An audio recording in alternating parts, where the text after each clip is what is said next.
मेरी ज़िंदगी जो है सफल हो गई, उनके ये कोटेशन थे। पापा ने भी काफ़ी स्ट्रगल किया, 30 साल तक दूसरों की गाड़ी चला के हमें पढ़ाया लिखाया। अगर रिक्शा चालक का बेटा आईएएस बन सकता है, ट्रक चालक का भी बेटा बन सकता है। चिमनी की लाइट में जो फिर उसमें पापा पढ़ाते थे रात को। मेरी पढ़ाई की खातिर फिर पापा ने जो गाँव का काम था वो छोड़ के और नागौर आ गए और ट्रक चलाना चालू किया। फैमिली सपोर्ट भी जो है बच्चों के लिए बहुत ज़रूरी होता है। शब्दों से ज़्यादा हमें हमारे जो एक्शन से कार्य है वो बोलने चाहिए। हम अपनी तरफ से बेस्ट कर सकते हैं लेकिन रिजल्ट हमारे हाथ में नहीं होता। तो जिंदगी भर एक रिग्रेट या गिल्ट के साथ जीने से अच्छा है कि अभी मेरे पास टाइम है, चांस है कि जिंदगी में हम कभी लेट नहीं होते। स्वस्थ शरीर में ही स्वस्थ मन का वास होता है। तो पहले एक जॉब सिक्योर कर लो यूपीएससी, उसके बाद करो तो ज़्यादा बेटर रहेगा। Hope for the best, prepare for the worst. युवा धैर्य रखें और ना सहने की आदत डालें।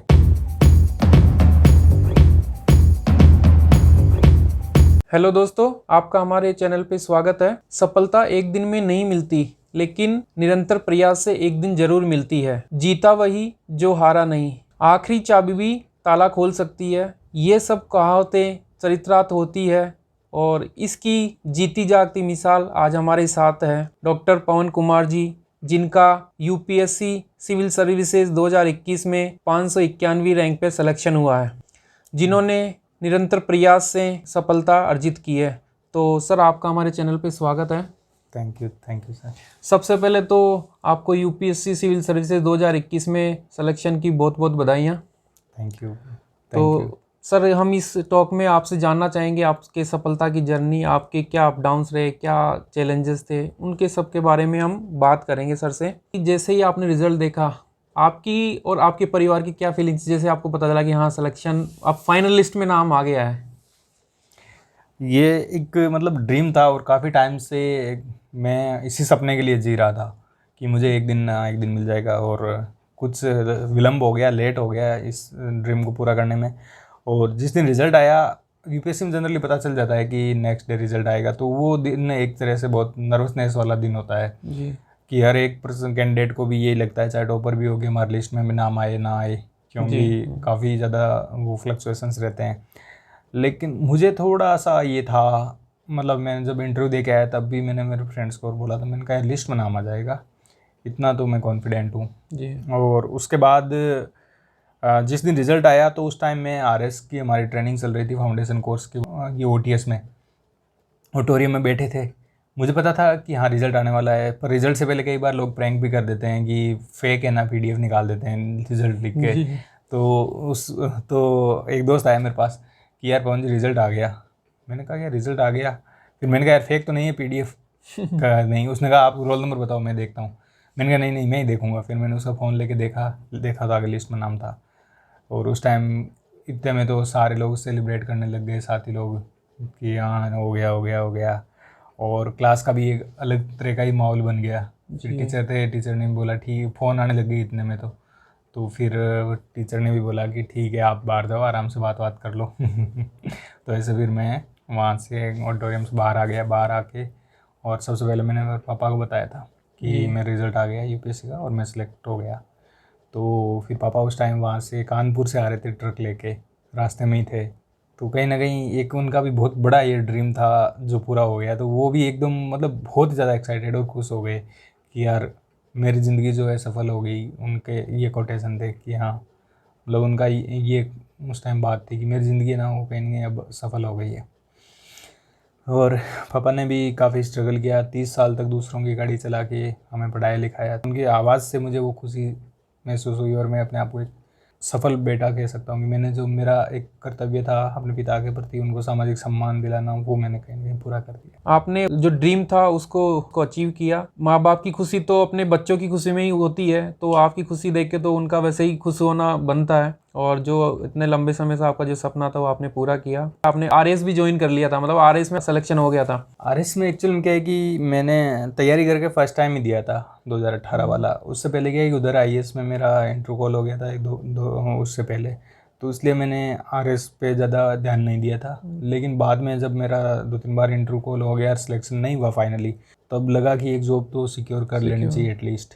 और यूपीएससी काफ़ी अनप्रेडिक्टेबल एग्ज़ाम है, तो इसी हिसाब से फिर मैंने आरएस की तैयारी की और इसमें मेरा सिलेक्शन हो गया। और इस चीज़ का मेरे जो यूपीएससी के पॉजिटिव रिजल्ट है उसमें काफ़ी हेल्प मिली, एक पॉजिटिविटी आ गई। काफ़ी टाइम से स्ट्रगल फेज था और कहीं नहीं एक जॉब जॉब से क्या है कि सारी चीज़ें चेंज हो जाती है। जो भी फैक्टर्स होते हैं जो स्ट्रेस कॉज करते हैं, कुछ फाइनेंशियल दिक्कतें होती है वो भी सोल्व हो जाती है। सोसाइटी भी कहीं ना कहीं क्वेश्चन करती है, ताने मारना, वो सारी चीज़ें वो भी दूर हो जाती है एक जॉब लगने से।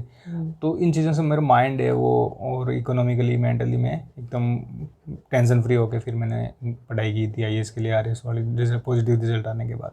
हाँ, एक सिक्योरिटी फील हो रही थी कि हाँ मैं सिक्योर, एक हाँ, तरफ थोड़ा बेसिक नीड थी वो पूरी हो रही थी। हाँ एक्चुअल में, हाँ मैं शादी भी हो गई तो लग रहा था कि एक जॉब तो होनी चाहिए।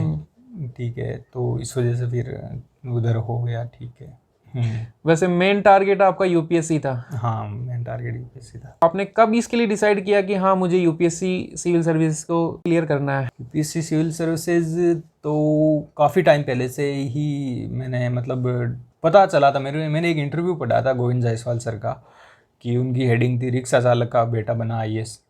तो वो इंटरव्यू मेरे मस्तिष्क में छप गया। न्यूज़पेपर के फर्स्ट जो फ्रंट पेज पे न्यूज़ आई थी, और मैंने उसको पूरा पढ़ा। उनकी सिस्टर थी, काफ़ी फैमिली मेम्बर थे, ठीक है, लेकिन उन्होंने अपनी पढ़ाई के लिए काफ़ी स्ट्रगल किया फाइनेंशियली, और हर तरह से उनके फैमिली ने सपोर्ट किया, और एक स्ट्रगल के बाद वो IAS बने। तो मुझे लगा कि अगर रिक्शा चालक का बेटा IAS बन सकता है, ट्रक चालक का भी बेटा बन सकता है। और मैंने उसी दिन मतलब ऐसे मेरे मस्तिष्क में एक इम्पैक्ट था। उस टाइम बचपना ही था, ज़्यादा समझ नहीं थी, लेकिन हाँ एक मेरे माइंड पे एक इम्पैक्ट हो गया इस चीज़ का। उसके बाद IAS की तैयारी, जब मैंने PMT की तैयारी की थी, नीट की तैयारी, जो क्योंकि IAS का उस टाइम पता ही नहीं था क्या होता है, कैसे तैयारी होती है। फिर वहाँ से मुझे गवर्नमेंट डेंटल कॉलेज यहाँ जयपुर है, यहाँ BDS का मौका मिला। BDS के दौरान हमारे सीनियर का सिलेक्शन हुआ था, और उससे मुझे इंस्पिरेशन मिली कि हाँ पहले था कि यहाँ ड्रीम कुछ IAS बनना है, कुछ करना है। लेकिन उसके बाद मुझे सीनियर जो तैयारी की थी उनका गाइडेंस मिला, और फिर मैंने तैयारी स्टार्ट कर दी थी। आप अपने बचपन के बारे में कुछ बताएं, बचपन की जो एजुकेशन और बचपन कैसा बीता? हाँ, बचपन की एजुकेशन तो मेरी जो आरंभिक शिक्षा है वो तो गांव में ही हुई। पापा उस टाइम गांव में मिट्टी के बर्तन बनाते थे, जो हमारा पुश्तैनी काम होता है। घर की परिस्थिति ऐसी थी कि वो पढ़ नहीं पाए जी। तो कहीं ना कहीं उनका ये सपना था कि मैं तो नहीं पढ़ पाया, लेकिन मेरा बेटा है या मेरी जो संतति है वो कामयाब हो। तो बचपन से ही पापा अपनी छाती पे लिटा के मुझे ये गिनती मीनिंग ये सिखाते थे, और काम करना, मिट्टी का दिन भर वो अपना गड्ढे बनाना ये काम करते, शाम को फिर मेरे को लेके बैठते 1-2 घंटे डेली मुझे पढ़ाते थे। गाँव में उस टाइम लाइट भी नहीं होती थी, तो वो चिमनियाँ होती थी, लालटेन चिमनी, तो चिमनी की लाइट में जो फिर उसमें पापा पढ़ाते थे रात को। और उन्होंने ही मुझे मोटिवेट भी करते थे, अच्छी अच्छी जो प्रेरणास्पद कहानियां सुनाते थे बड़े लोगों की, कि कैसे डॉक्टर अम्बेडकर स्ट्रीट लाइट के नीचे पड़ गए, एक महान संविधानविद बने एलन केलर। तो इन चीज़ों ने भी कहीं ना कहीं मुझे लगा कि हाँ यार मैं भी इतना बड़ा बन सकता हूँ, मुझे भी ऐसा करना चाहिए। इन चीज़ों ने मुझे इंस्पायर किया। उसके बाद पढ़ना, ठीक है, मुझे अच्छा भी लगता था पढ़ना, और मैं पढ़ाई भी काफ़ी करता था। फिर जो है हमारे स्कूल के जो प्राइवेट स्कूल थी उसके टीचर थे, उन्होंने कहा कि ये बच्चा ठीक है पढ़ने में, इसको है ना गाँव मत रखो, आप नागौर ले जाओ। फिर मेरी पढ़ाई की खातिर फिर पापा ने जो गाँव का वो काम था वो छोड़ के और नागौर आ गए और ट्रक चलाना चालू किया। और मैं नागौर में अपने वहाँ बुआ के घर वहाँ रहा था। फिर वहाँ से फिर मैंने 10th 12th वगैरह वहीं से की। मेरा ये था कि बचपन से ही मुझे कुछ दिक्कतें आती है जब आप फाइनेंशियली, पापा हालांकि बहुत सपोर्ट करते हैं, कई बार सैलरी वगैरह नहीं मिल पाती टाइम पे, तो स्कूल फीस में लेट हो जाते, अलग लाइन बनाना, कुछ चीज़ें ऐसी थी जो मतलब मुझे इंस्पायर करती है कि मैं कुछ बड़ा करूँ, इन चीज़ों को मैं तोड़ूँ। जो एक होता है ना फाइनेंशियल कॉन्स्टेंट्स होते हैं कि भाई मैं इन चीज़ों से बाहर निकल के और करूँ, जल्दी कुछ करूँ, वो था कि कुछ करना है लाइफ में बस। आपको आगे बढ़ाने के लिए आपके पापा ने अपना काम बदला, अपना जगह छोड़ी, उनके सपने को आपने पूरा किया, बहुत अच्छी बात है ये। और मुझे हमेशा ही एक जिम्मेदारी रहती, मेरे पापा ने तो कभी मुझे क्वेश्चन नहीं किया, उन्होंने, उनका पूरा ट्रस्ट था फैमिली का। हालांकि लोग रिश्तेदार वगैरह कुछ लोग ऐसे ताने मारते थे, IAS बन गया, कलेक्टर साहब, ऐसे वैसे सिलेक्शन से पहले,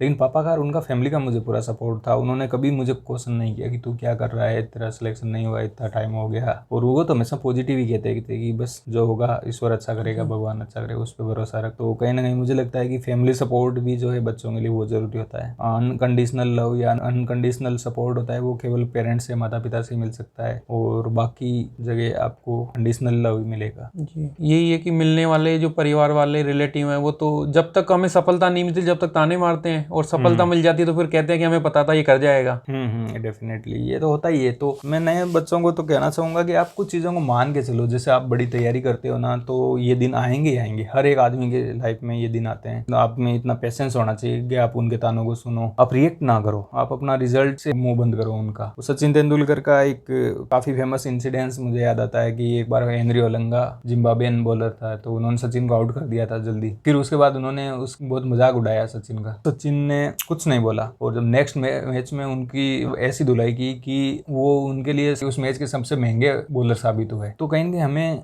शब्दों से ज़्यादा हमें हमारे जो एक्शन से कार्य है वो बोलने चाहिए कि हाँ ये कुछ किया है, कुछ करेगा, करके दिखाना है, करके दिखाना है। और पेशेंस होना चाहिए। मेरे को ये लगता है इस लाइफ में, जैसे मुझे भी लगता है कि काफ़ी पहले ही मैं सिलेक्ट हो जाता अगर मुझ में थोड़ा पेशेंस होता। जुझारूपन तो बहुत है, परसिवरेंस तो बहुत है, लेकिन पेशेंस होना चाहिए। नए जो यंगर जनरेशन है उनको यही कहूँगा कि टाइम से पहले चीज़ें नहीं मिलती, पेशेंस होना चाहिए और टॉलरेंस होनी चाहिए आप में। अगर आपको कोई चीज़ नहीं मिल पाती या सही टाइम पे, तो आप ऐसे नहीं कि आप बिल्कुल निराश हो जाओ। जिंदगी में जब एक रास्ता बंद होता है तो 10 रास्ते खुलते हैं। तो जिंदगी में हमेशा ऑप्टिमिस्टिक रहो, पेशेंस रखो। सबसे बड़ी चीज़ है किसी भी फील्ड में आप सफलता, चाहे कहीं भी सफलता हो प्राप्त करनी है, तो आपको पेशेंस रखना पड़ेगा। हम अपनी तरफ से बेस्ट कर सकते हैं लेकिन रिजल्ट हमारे हाथ में नहीं होता।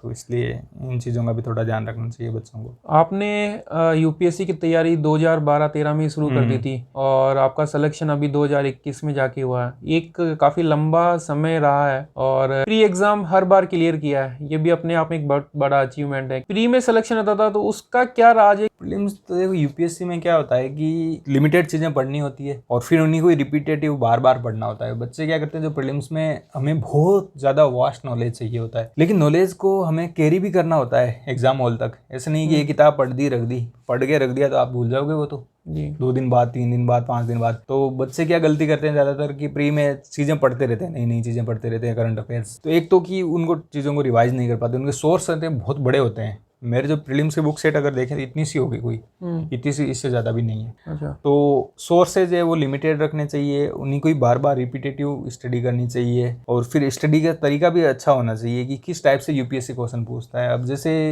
पॉलिटी है तो एक बुक आती है एम लक्ष्मीकांत, सारे ही बच्चे पढ़ते हैं वो, लेकिन यूपीएससी अलग तरह का क्वेश्चन पूछती है, आईएएस में अलग तरह के क्वेश्चन पूछे जाते हैं, आरएस में अलग। तो हमारी जो अप्रोच है पढ़ने की वो भी एक डिफरेंट होनी चाहिए और वो अप्रोच कहीं ना कहीं हम प्रीवियस ईयर क्वेश्चन पेपर पढ़ते हैं तो उसी से ही डेवलप होती है। तो क्या पढ़ना है, कैसे पढ़ना है, ये 2 चीज़ें इंपॉर्टेंट है और ज़्यादा पढ़ने से बचना है। कि ऐसे नहीं कि बिना हमने चीज़ें पढ़ के रख दी, किताबों में कैद हो गई, लास्ट टाइम में हम रिवाइज नहीं कर पाए। रिवीजन भी बहुत इंपॉर्टेंट चीज़ होती है और चीज़ों को समझ के पढ़ना होता है। हमें न्यूमोनिक्स का सहारा लेना पड़ता है कि कुछ चीज़ों को याद रखने के लिए। वो धीरे धीरे चीज़ें डेवलप हो जाती है जब आप करते हो। ये आपका 9वां अटेम्प्ट था और आखिरी अटेम्प्ट था और जो कहते हैं ना कि आखिरी चाबी भी ताला खोल सकती है, वो वाली कहावत पूरी चरित्रार्थ होती है यहाँ आपके साथ में। आपका जो ये इतना लंबे समय था, बीच में असफलताएं रही, तो कभी इन असफलताओं से आपको ऐसा नहीं लगा कि अब छोड़ दें? तो ये तो स्वाभाविक है कि जब व्यक्ति निराश होता है तो मन करता है कि यार कहाँ फंस गए, ये छोड़ देना चाहिए मुझे। ठीक, मुझे भी कई बार ऐसे लगता कि नहीं यार कहीं कोई दूसरी चीज़ करते हैं, ये नहीं हो पाएगा मेरे से। लेकिन फिर कहीं ना कहीं एक कॉर्नर से आवाज़ आती है कि यार ये जो जिंदगी भर एक रिग्रेट या गिल्ट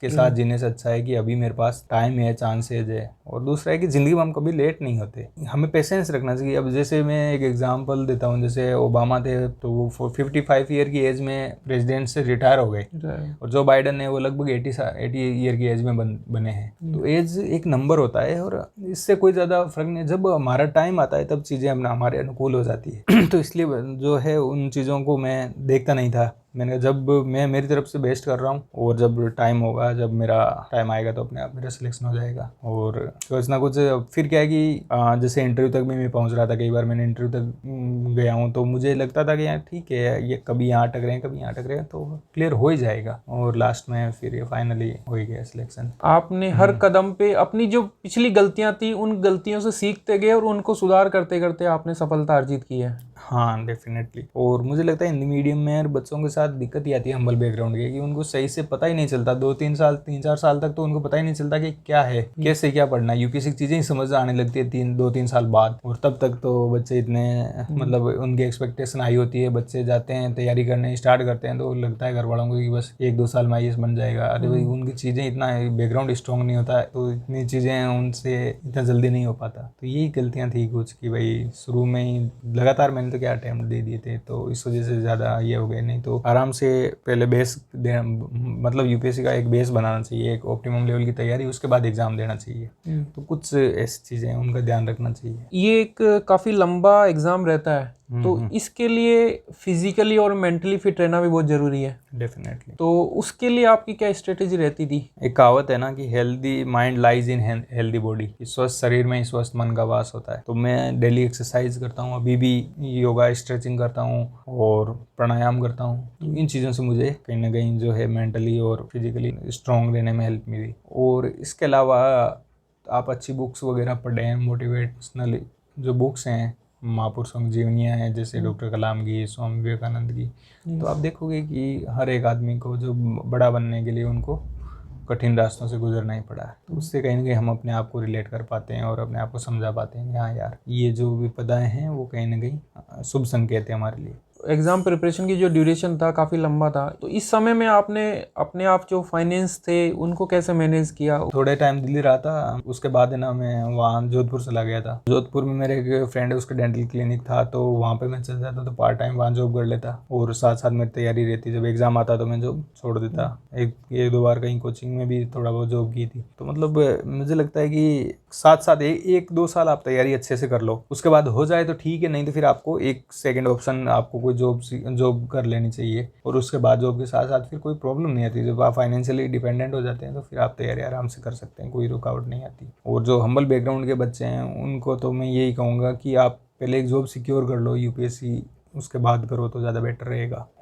हो सकता है फर्स्ट अटेम्प्ट में सिलेक्शन हो जाए आपका, लेकिन हमें अच्छे की उम्मीद, होप फॉर द बेस्ट, अच्छे की उम्मीद करो, लेकिन प्रिपेयर फॉर द वर्स्ट। निकृष्टतम सबसे खराब क्या हो सकता है, उस दिन के लिए हमें तैयारी रखनी चाहिए। तो एक बैकअप प्लान मेरे हिसाब से होना चाहिए। हाँ, कि बुरे से बुरा क्या है, उसके बाद हम क्या कर सकते हैं, उसकी प्लानिंग पहले से होनी चाहिए। हाँ, उम्मीद तो आप अच्छे की करो, तैयारी कर रहे हो तो अच्छे की उम्मीद करो कि सबसे अच्छा मेरे साथ ये होगा। लेकिन आपकी तैयारी या प्रिपरेशन एक प्लान भी होना चाहिए। अगर मेरे साथ ऐसा नहीं हुआ, अगर इतना बुरा हुआ, तो फिर मैं अपने आप को कैसे सर्वाइव करूंगा वहाँ पे। तो ये कॉम्पिटिटिव एग्जाम्स के लिए बहुत ज़रूरी है। अगर हम देखा जाए तो स्कूल्स में, कॉलेज में, कॉम्पिटिटिव एग्जाम्स में यूथ सुसाइड रेट बहुत ज़्यादा है। बहुत बच्चे सुसाइड कर लेते हैं अगर अपना ड्रीम नहीं कर पाए। तो अगर उनके फंडे पहले से ही क्लियर हो कि भाई मैं इस एग्जाम में दे रहा हूँ, तो जैसे गारंटी थोड़ी है कि इतने लोग एग्जाम देते हैं। बहुत सारे फैक्टर्स होते हैं। अभी कोविड के कारण 2-3 बच्चे एग्जाम से रह गए, तो फिर हमें ऐसे थोड़ी एग्जाम ही है वो जिंदगी और मौत। हमें कुछ चीज़ें ऐसी भी होनी चाहिए, प्रैक्टिकली मैच्योरिटी के साथ एग्जाम प्रिपेयर करना चाहिए कि भाई अगर मेरे साथ ही हो जाएगा सिलेक्शन, नहीं हुआ तो फिर मेरे को क्या एक अपना प्लान रखना चाहिए। ये भी चीज़ थोड़ी सी ज़रूरी है। और कहीं ना कहीं मेरे जो टेक्निकल डिग्री थी या इससे काफ़ी हेल्प मिली। और साथ ही कुछ बच्चों को कहना चाहूँगा कि 3-4 साल बाद है ना, आपकी परफॉर्मेंस है यूपीएससी की, वो कहीं ना कहीं डाउन ही होती है। आप 4 साल मान लो, 4 साल तक आप अच्छा से पढ़ सकते हो, उसके बाद क्या है कि आपकी परफॉर्मेंस है वो डाउन होगी, उसमें सुधार की बहुत कम गुंजाइश रहती है। तो इसलिए आप 3-4 साल, अगर 3 साल आपने दे दिया तो उसके बाद अपना एक बैकअप प्लान या करियर प्लान उस पर आप वर्क कर लो। और यूपीएससी तो कहीं नहीं जानी, वो तो हर साल आती है। उसके बाद जब आप अपनी वापस स्ट्रेंथ गेन कर लो, जब आप फिजिकली, मेंटली, फाइनेंशियली साउंड हो गया, अपने एग्जाम के लिए वापस तैयार हो, तो दे सकते हैं, कोई दिक्कत। इस एग्जाम के लिए कोचिंग वगैरह का कितना बड़ा रोल रहता है या सेल्फ स्टडी बेटर रहती है? वो सर डिपेंड करता है। जैसे कि जो आजकल तो मुझे लगता है ट्रेडिशनल कोचिंग की बजाय ऑनलाइन आप ले लो कोर्स, सब्जेक्ट स्पेसिफिक भी कोचिंग्स होने लग गई। तो ट्रेडिशनल कोचिंग के बजाय आप कोई ऑनलाइन कोचिंग का कोर्स ले लो, जैसे अनअकैडमी मोनाल सर पढ़ाते हैं। इकोनॉमिक्स तो उनका सही है, बढ़िया है, उनके वीडियोज़ वगैरह आप ले सकते हो। और बाकी सब्जेक्ट वाइज आपकी जैसे जिस सब्जेक्ट में दिक्कत हो उसके अनुसार ले लो। और आजकल बहुत लोग ऐसे निकल रहे हैं जिन्होंने सेल्फ स्टडी करके दिया। ऑप्शनल सब्जेक्ट की आप कोचिंग कर सकते हो, उसकी कोचिंग कर लेनी चाहिए। एक्सपर्टाइज के लिए हाँ, ऑप्शनल सब्जेक्ट है क्योंकि उसमें एक्सपर्टीज चाहिए। और बाकी तो सेल्फ स्टडी से हो जाती है चीज़ें जी। और जिनको समझ में नहीं आ रहा कुछ, तो वो फिर कोई कोचिंग का ऑनलाइन कोर्स ले सकते हैं। जी। आपका जो एजुकेशनल बैकग्राउंड रहा वो मेडिकल फील्ड से रहा, मतलब आपने बीडीएस किया है और इसमें आपने जो ऑप्शनल सब्जेक्ट लिया वो संस्कृत लिया। यूपीएससी में तो संस्कृत शायद कम लोग लेते हैं, तो आपका उसको संस्कृत चूज करने का क्या कारण रहा और क्या उसका आपको फायदा मिला? ऑप्शनल सब्जेक्ट यूपीएससी में इसी हिसाब से लेते हैं कि हमें जो है कम इनपुट में मैक्सिमम आउटपुट मिले। कुछ ऐसे सब्जेक्ट्स हों जो स्टैटिक सब्जेक्ट हो, जिनमें ज़्यादा चेंजेस नहीं हो, तो हम उन सब्जेक्ट को अच्छे से एक बार प्रिपेयर कर ले और फिर वापस रिवाइज करके हम एग्जाम दे सकते हैं। इसके नोट्स वगैरह देखा जाए तो 1-2 डायरी में हमारे नोट्स कंप्लीट हो जाते हैं संस्कृत के। तो इस वजह से मैंने संस्कृत को एज एन ऑप्शनल ले लिया। और बाद में जो है इसको मैंने काफ़ी पढ़ा लिखा। एक संस्कृत भारती नाम के एक NGO है, तो वहाँ गया था, मैंने शिविर लिया था उसका एक सेशन। तो उसमें मेरे को काफ़ी हेल्प मिली, मैंने संस्कृत को पढ़ना लिखना बोलना भी सीख लिया। मुझे लगता है कि ऐसा बैरियर है, मेंटल बैरियर, कि यार संस्कृत टफ है, जैसे हमें जो टीचर्स हैं कहीं ना कहीं स्कूल में वो सही से नहीं पढ़ा पाते, तो इसी वजह से हमारे दिमाग में एक फोबिया बन जाता है। बाकी संस्कृत बहुत इंटरेस्टिंग लैंग्वेज है, और जो नॉर्थ इंडिया की क्या इंडो यूरोपियन यूरोप की भी कई भाषाएं हैं वो संस्कृत से ओरिजिनेटेड है। तो ये चीज़ें प्रैक्टिकली वहाँ पर संस्कृत पढ़ा तब देखने को मिली, और नई चीज़ें हम पढ़ते हैं तो हमें मज़ा भी आता है। तो इस तरह से नई लैंग्वेज सीखने में अच्छा भी लगा। संस्कृत भी बहुत साइंटिफिक लैंग्वेज है, अपवाद बहुत कम है, तो कहीं ना कहीं जो मेडिकल बैकग्राउंड या जो साइंस बैकग्राउंड है तो उनके लिए भी कोई दिक्कत नहीं है, क्योंकि इसमें संस्कृत में पाणिनि ने कुछ रूल्स बताए हैं, उन्हीं रूल के अकॉर्डिंग संस्कृत चलती है पूरी, तो उनके लिए ठीक है मेरे हिसाब से। तो जो टेक्निकल जो सब्जेक्ट्स वाले हैं उनके लिए तो और ठीक है। आप एक प्रशासनिक अधिकारी बनेंगे तो उसके बाद आप समाज को किस तरह सर्व करना चाहेंगे? एक तो जो मेरी ड्यूटीज होगी, जो कर्तव्य होंगे, उनको अच्छे से मैं निभाना चाहूँगा। मुझे जो भी काम मिले उसको ऑनेस्टली करूँ। दूसरा है फिर मैं कहीं ना कहीं बच्चों में अपने देश का भविष्य देखता हूँ कि जो नई जनरेशन आ रही है उन्हीं के कंधे पे है देश का पूरा भार, तो हम उन बच्चों को कैसे इंस्पायर करें अच्छी चीज़ों के लिए, सही रास्ते पे लाने के लिए। बच्चों में जैसे कॉलेजों में, स्कूलों में भी आजकल नशाखोरी आदि ये जो चीज़ें बढ़ रही है, पनप रही है, तो इनको हम कैसे रोका जाए, और युवाओं से उनसे जुड़ के और देश की प्रगति में कहीं ना कहीं मैं हेल्प करना चाहूँगा। कि मेरे लाइफ या मेरी जर्नी से अगर एक भी जो बच्चा इंस्पायर होता है तो वो मेरे लिए एक संतुष्टि का विषय होगा। और जो बच्चियां हैं आजकल वो भी बहुत आगे निकल गई है, तो हमारे जो एक समाज का जो मेंटलिटी है बच्चियों के प्रति नेगेटिव है वो भी कहीं ना कहीं चेंज होनी चाहिए। इसके लिए भी मैं प्रयास करूँगा। और जो हमारा समाज, हमारी देश, हमारे कल्चर है, कहीं ना कहीं जो है हम एक सर्वसमावेशी संस्कृति है भारतीय संस्कृति, तो इस संस्कृति का जो मैंने संस्कृत में पढ़ा है कि जो वास्तविक चरित्र है उसको भी समाज के सामने प्रकट करने की कोशिश करूंगा। तो कुछ इन चीज़ों से सोशल मीडिया और ऑनलाइन प्लेटफॉर्म से जुड़ के, और कहीं मेरा ये सपना है कि अपना जो संदेश है, देश बात है, उन तक पहुंचाने की कोशिश करूंगा। जनरली जो यूपीएससी की तैयारी करते हैं वो बड़े शहरों की तरफ भागते हैं, जैसे खासकर दिल्ली। आपके क्या विचार हैं? मुझे लगता है कि दिल्ली में तो बहुत ज़्यादा क्राउडिंग हो गई, स्टूडेंट एरिया बहुत ज़्यादा मतलब परेशान करने वाला है। वहाँ अच्छा वहाँ रह ही नहीं सकता आप। दिल्ली जाना कोई सफलता की गारंटी नहीं है, वहाँ तो लाखों स्टूडेंट्स बैठे हैं। अब देखो कितने सीटें 1000 होती है, कितने वहाँ से दिल्ली से सिलेक्ट होते हैं। आप में पोटेंशियल है तो आप अपने घर बैठ के भी अगर ऑनलाइन तैयारी कर लोगे ढंग से तो आप सिलेक्ट हो जाओगे। मैंने भी घर के पास ही लाइब्रेरी थी, उसी को ज्वाइन कर रखा था पिछले साल, और वहीं से ही प्रिपरेशन की थी, मेरा सिलेक्शन हो गया। तो इसलिए वहाँ जाने की या भागने की कोई ज़रूरत नहीं है। आप इंटरनेट और सोशल मीडिया इसका किस तरह से यूज़ करें? तो कंपटीशन एग्जाम तैयारी कर रहे हैं उनको तो सोशल मीडिया की ज़रूरत भी नहीं है। इंस्टा या फेसबुक, उससे आपको कोई हेल्प नहीं मिलेगी। यूट्यूब पे आप ट्यूटोरियल से कुछ आप देख सकते हो, अच्छे ट्यूटर्स की क्लासें हैं। मैंने भी अभी सिलेक्शन के बाद अकाउंट बनाया है सामाजिक उद्देश्य से, उससे पहले मैंने कोई अकाउंट नहीं था मेरा। आपकी सबसे बड़ी स्ट्रेंथ क्या है? मेरी कहीं ना कहीं सबसे बड़ी स्ट्रेंथ है परसिवरेंस या जुझारूपन, कि मैं बीच में नहीं छोड़ता जब तक मेरा जो लक्ष्य है वो टारगेट है वो प्राप्त नहीं हो जाता। इस चीज़ से यूपीएससी में काफ़ी हेल्प मिली मेरे को। बुक्स या फिर मूवीज या टीवी शोज या वेब सीरीज? देखो अच्छी मूवी, इंस्पिरेशनल कोई मूवीज हो तब तो आप देख लो, बाकी बुक्स ज़्यादा बेटर रहती है। कि आजकल क्या है कि बच्चों में जो यंगर जनरेशन तो उनमें बुक रीडिंग की हॉबी है वो कहीं ना कहीं फेड हो रही है। तो बुक्स ठीक रहती है, हमारी इमेजिनरी पावर्स है ब्रेन की वो भी बढ़ती है बुक से। अच्छी बुक है, कहीं ना कहीं कहते हैं कि सबसे बेस्ट फ्रेंड होती है हमारी किताब, उससे बहुत कुछ हम सीख सकते हैं। तो बुक्स सबसे बढ़िया रहती है। फिर आप इंस्पिरेशनल मूवीज़, बहुत अच्छी कोई मूवी आई है जिसमें कोई सामाजिक संदेश दिया है, कोई जीवन का कुछ, आप वो देख सकते हो। वेब सीरीज़ वगैरह में तो अब आप पे डिपेंड करता है आपका क्या इंटरेस्ट है। बाकी जनरली मुझे ये वायलेंस वाली इतनी ज़्यादा जो फोड़ता आजकल ऐसा हो रहा है, तो ये चीज़ें ज़्यादा अच्छी नहीं लगती, तो इसलिए मैं जनरली इन चीज़ों को अवॉइड करता हूँ। बाकी मनोरंजन एंटरटेनमेंट है तो जैसे वेस्ट में तो क्या है, एंटरटेनमेंट जो मनोरंजन है वो कहीं ना कहीं एक्सट्रीम पे चला गया, वहाँ केवल मनोरंजन के लिए ही है। इंडिया में जो एंटरटेनमेंट है तो भरत मुनि ने नाट्य शास्त्र में बताया था कि हम कुछ भी ड्रामा या काव्य जो भी मनोरंजन के जो भी साधन होते हैं तो उसका एक मैसेज भी होना चाहिए सोसाइटी में, ताकि वो खेल खेल में या जो देखते देखते सीख जाए, हाँ प्ले देखते देखते उनको एक इंस्पिरेशन मिले। तो हमारे जी तो कहीं ना कहीं ऐसे कुछ कंटेंट्स की मुझे लगता है कमी है जो समाज को एक सकारात्मक संदेश भी दे और समाज का मनोरंजन भी करे। आजकल तो जो है विशुद्ध मनोरंजन पर आधारित जो चीज़ें आ रही है और मैसेज कहीं ना कहीं वो नकारात्मक ही देती है समाज को, सकारात्मक देने के बजाय। तो इन चीज़ों से थोड़ा बचना चाहिए। जो युवा जनरेशन है उनको क्या मैसेज देना चाहेंगे? युवाओं के लिए तो मैं यही कहूँगा कि आप एक तो समाज में जो अभी ये जो नशाखोरी है, मैं कहीं ना कहीं देख रहा हूँ बहुत ज़्यादा बढ़ रही है। तो इन चीज़ों से आप बिल्कुल दूर रहे, ये जो आपके जीवन को और आपके परिवार को भी बर्बाद कर देगी। दूसरा ये है कि युवा धैर्य रखें और ना सहने की आदत डालें। बहुत बार क्या होता है कि जैसे कॉलेजेस में ऐसे देखा जाता है कि अगर कोई किसी का कोई अफेयर्स होता है तो अगर मना कर दे तो फिर में जो उनको ज़बरदस्ती पीछा करना या ऐसी चीज़ें, इन चीज़ों से बच्चे जीवन में ना सहने की आदत डालें। हम ऐसे कहते हैं कि ये अनंत ब्रह्मांड है, इनफाइनाइट है, इसमें हमारी पृथ्वी है ना, एक वॉयजर नामक एक हमने रॉकेट भेजा था, तो उससे कहा था, अंतरिक्ष में भेजा था, उससे कहा था कि धरती की पिक्चर लेना, तो धरती की पिक्चर ली तो अनंत आकाश में एक धूल के कण के समान थी। तो उस धरती पर हम रहते हैं जिसकी कोई हैसियत नहीं है पृथ्वी की, तो फिर पृथ्वी पर मनुष्य की क्या हैसियत है। तो अपने हम या ईगो को ज़्यादा बड़ा ना रखें, आप एक नॉर्मल साधारण इंसान की तरह जीवन जिए, सब खुश जीवन जिए। जो चीज़ें आपके हाथ में है वो करें और जो चीज़ें नहीं हैं वो ईश्वर पे छोड़ दें। ना सहने की आदत डालें, नशाखोरी से, इन चीज़ों से दूर रहें। और माता पिता को आपसे बहुत उम्मीदें होती है तो उनका कहीं ना कहीं सम्मान करें, उनसे भावना टाइम दें, माता पिता के साथ बैठें थोड़ी देर। फ़ोन या एडिक्शन, इन चीज़ों से भी थोड़ा दूर रहें कि लिमिट में चला लिया। आपको फ़ोन भी चलाना ज़रूरी है, लेकिन घंटा आधी घंटा माता पिता दादा दादी उनके साथ भी आप बैठें, थोड़ा प्रकृति से भी जुड़ाव रखें, नेचर में जाके, उससे भी बहुत अच्छा लगता है। और बाकी अपने जो भी आपका ड्रीम है उसको परस्यू करें, तैयारी करें अच्छे से, आपको ज़रूर सफलता मिलेगी। बहुत बढ़िया सर, आपने ये मैसेज दिया। फिर से आपको बहुत बहुत बधाई और उज्जवल भविष्य की कामनाएं। फिर मिलेंगे आपसे।